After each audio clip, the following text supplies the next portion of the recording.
네, 여러분 이슈 콕입니다. 오늘 키워드 소개해드리겠습니다. 오늘 키워드 파월입니다. 오늘이 월요일이죠. 그래서 이번 주에 핵심 이슈를 정리하는 그런 시간으로 이제 마련을 했고요. 첫 번째 장 보시겠습니다.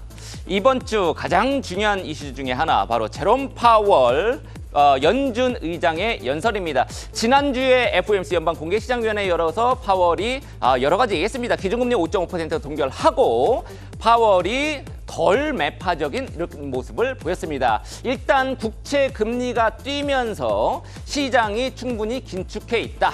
이런 발언들이 나왔는데 그거는 추가적인 금리 인상을 제한하는 그런 쪽으로 시장이 해석을 했습니다.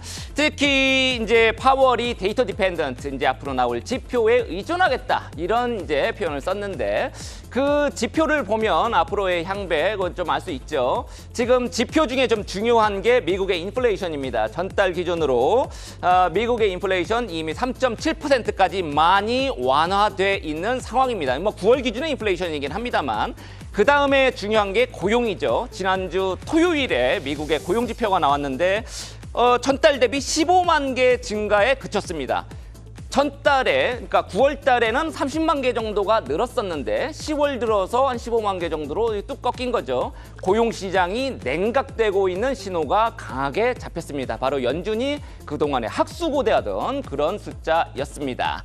요 덕분에 미국의 10년 만기 국채 금리가 뚝 떨어졌습니다. 4.5%대, 4.57%로 금요일에 마감을 했고요. 바로 1, 2주 전만 하더라도 5% 육박했던 10년물 금리가 매우 가파르게 하락을 하는 모습. 그러니까 앞으로 미국의 연준이 기준금리를 추가로 인상하지 않을 가능성이 채권 시장에 강하게 반영이 됐습니다.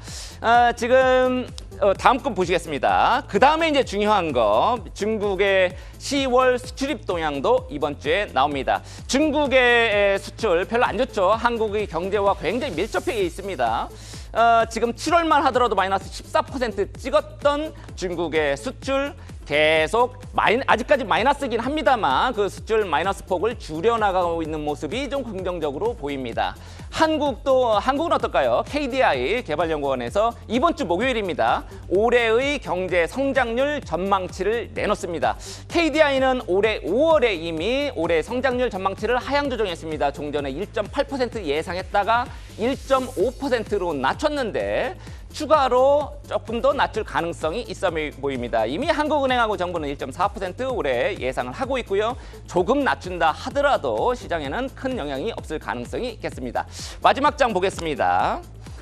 이번 주 실적 여전히 이어집니다. 미국의 이제 기업들 3분기 실적 많이 내놨습니다만 여전히 월트 디즈니라든지 옥시덴탈 페트롤리움 이런 기업들 실적 3분기 실적 내놓습니다.